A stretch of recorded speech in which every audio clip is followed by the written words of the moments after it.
बिस्मिल्लाहिर्रहमानिर्रहीम। अस्सलाम वालेकुम। Welcome to lecture number 11 1.3 exercise, जिसके अंदर हम real world problems related to real numbers पढ़ रहे हैं। उसका क्वेश्चन नंबर 6, 7, 8 एंड 9। अब जो रिमेनिंग क्वेश्चंस हैं वो हमने इस लेक्चर के अंदर सॉल्व करने हैं। इससे पहले हम 6 क्वेश्चन सॉल्व कर चुके हैं। सॉरी, ये क्वेश्चन नंबर 7, 8 एंड 9 तीन क्वेश्चन हमारे आज के होंगे। यहाँ 6 की बजाय 7 आता है, 7 से लेके 10 तक। अच्छा, जो कल क्वेश्चंस थे, अगर उस पे एक नज़र देखी जाए, जो प्रीवियस लेक्चर था उसके अंदर हमने क्या क्या चीज़ें सॉल्व की थी, तो इसके अंदर सबसे पहला जो क्वेश्चन था ये वाला, ये कंसेक्टिव नंबर्स के बारे में था। बिल्कुल क्वेश्चन नंबर सॉरी एक्सरसाइज है 8th क्लास के अंदर, उसके अंदर इस तरह के क्वेश्चंस थे। लीनियर इक्वेशंस जब हम पढ़ते हैं तो उसकी एप्लीकेशंस के लिए आखिरी एक्सरसाइज होती है लीनियर इक्वेशंस की, उसके अंदर था ये इस तरह के क्वेश्चंस। अब यहाँ पे हम हर टॉपिक को या 8th क्लास की हर एक्सरसाइज में से एक एक क्वेश्चन सॉल्व कर रहे हैं। जैसा कि पार्ट नंबर 2 है, इसमें एरिया ऑफ ट्राइंगल, जो कि राइट एंगल ट्राइंगल होती है, वो फाइंड करना सीखा हुआ है 8th क्लास के अंदर। अब एक क्वेश्चन यहाँ दे दिया गया, क्वेश्चन नंबर 2 बना के। इसके अंदर साथ ही प्रैक्टिस थी सर्ड्स की, जो हम 1.2 एक्सरसाइज के अंदर पढ़ चुके हैं। बाइनोमियल्स, बाइनोमियल सर्ड्स, उसकी प्रैक्टिस थी। बाय उसी कॉन्सेप्ट को इस्तेमाल करते हुए हमने एक ट्रायंगल जो थी उसका एरिया या साइड्स मालूम की हैं। उसके बाद पार्ट नंबर जो 3 था, उसके अंदर भी इसी तरह सर्ड्स ही हमें दी गई थी और रेक्टेंगल्स के ऊपर हमने इन्हें अप्लाई किया, क्योंकि रेक्टेंगल का एरिया, रेक्टेंगल का पेरीमीटर, ये आप पिछली क्लासेस के अंदर बहुत ज़्यादा दफ़ा मालूम कर चुके हैं। अब यहाँ पे हमने सर्ड्स इंट्रोड्यूस करवाई हैं, फिर सर्ड्स के क्वेश्चंस को हमने सॉल्व किया। यहाँ पे आप रैशनलाइज कर सकते थे, डायरेक्ट स्क्वायर रूट 2 से मल्टीप्लाई कर देते, स्क्वायर रूट 2 से डिवाइड कर देते, तो ये नीचे 2 बन जाता, ऊपर 8 स्क्वायर रूट 2 बन जाता। यानी यही काम जो हमने इतने स्टेप्स, ये 3 स्टेप परफॉर्म करने के बाद यहाँ पे पहुँचे हैं, वही काम अगर आप पहले कर लेते तो ज़्यादा आसान हो जाता। बिल्कुल इस तरह से भी हो सकता है, इस तरह से भी हो सकता था। खैर, क्वेश्चन नंबर 4 की तरफ चलते हैं। तो इसमें जो साइमल्टेनियस लीनियर इक्वेशंस होती हैं उसकी प्रैक्टिस थी। ये 8th क्लास का टॉपिक है। बहरहाल यहाँ पे एक क्वेश्चन टेस्ट के लिए दे दिया गया और हमें बताया गया है कि रियल जो नंबर्स हैं वो किस तरीके से रियल लाइफ के अंदर सॉल्व, हमारे प्रॉब्लम्स को सॉल्व करते हैं। फिर एक टेम्परेचर का क्वेश्चन था, ये दे दिया गया हमें कन्वर्जन का। और उसके बाद छठा जो क्वेश्चन था वो भी अगेन जो लीनियर इक्वेशंस थी उसी की एक प्रैक्टिकल एग्जांपल हमारे सामने थी, उसको हमने सॉल्व किया। क्वेश्चन नंबर 6 के बाद आज का हमारा लेक्चर क्वेश्चन नंबर 7।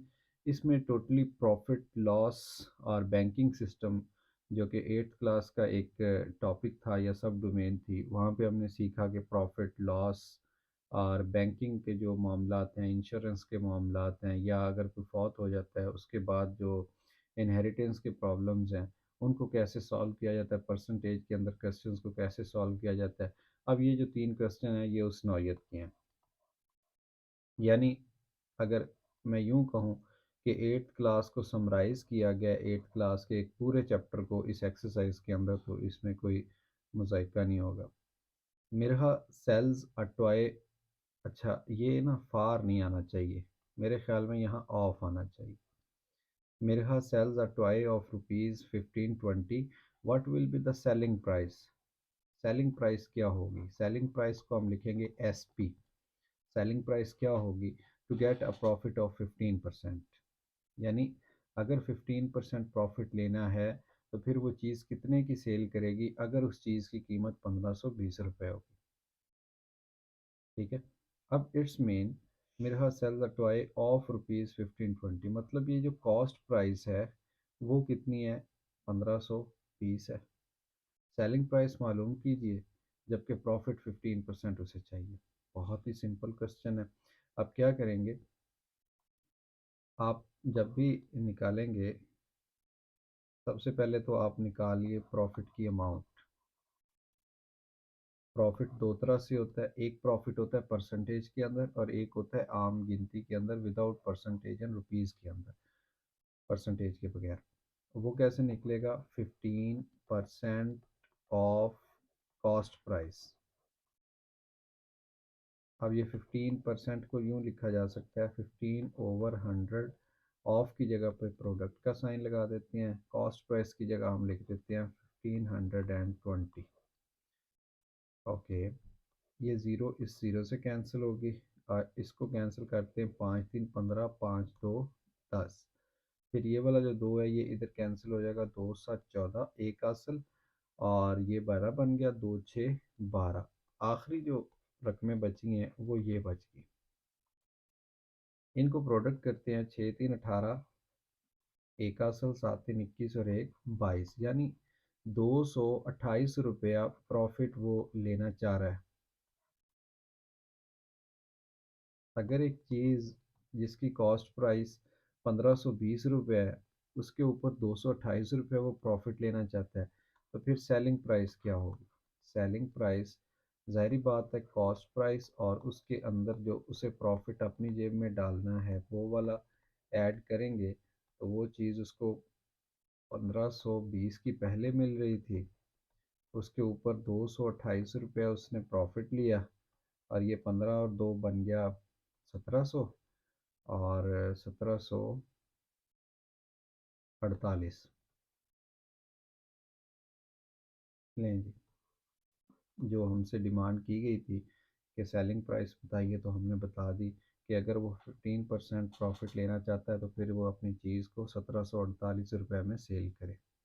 इसके बाद जनाब क्वेश्चन नंबर 8 है, the annual income of Tayyab is ₹960,000, यानी 9,60,000 रुपये, while the exempted amount is rupees 1,30,000, how much tax would he have to pay at the rate of 0.75%?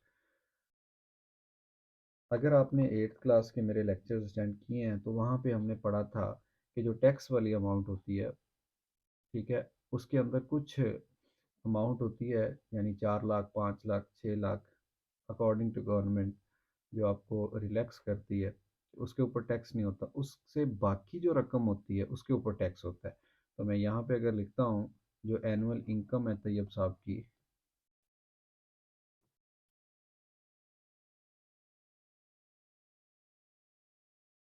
Annual income वो है जनाब 960,000, यानी 9,60,000 रुपये।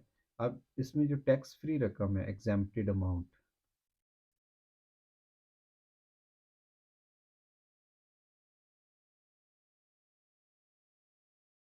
वो कितनी है? वो है जनाब 1,30,000।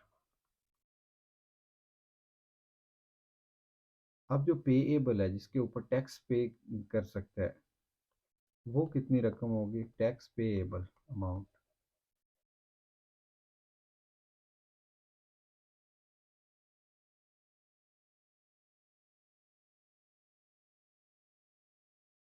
₹9,60,000, इसमें से हम माइनस कर देते हैं जनाब 1,30,000। अब ये माइनस करने से क्या हुआ? ज़ीरो ज़ीरो और फिर ज़ीरो, फिर 6 में से 3 माइनस हो गए, 3, 8 में से 1, 9 में से 1, 8 आ गया। तो भाईजान 8,30,000 रुपया अभी उसके पास वो वाली अमाउंट है जिसके ऊपर उसका टैक्स बनता है, उसने देना है। अगर टैक्स देना है तो फिर टैक्स की अमाउंट कितनी बनेगी? अब हम टैक्स परसेंटेज में तो हमें बताया गया है, टैक्स की जो आम अमाउंट है रुपए के अंदर, वो कितनी बनेगी टैक्स की अमाउंट?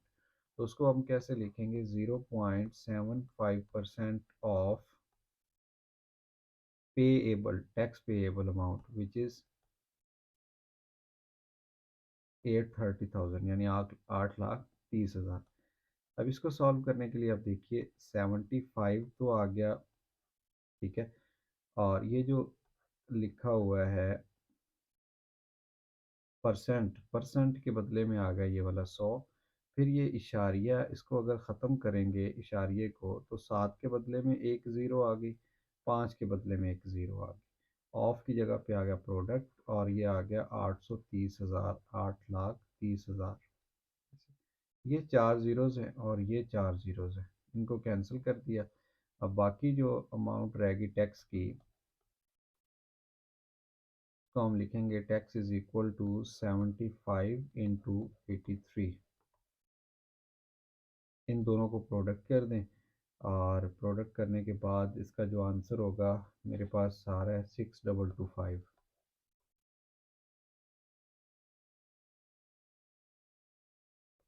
लें जी, 6,225 रुपये तैयब साहब को टैक्स देना पड़ेगा सालाना।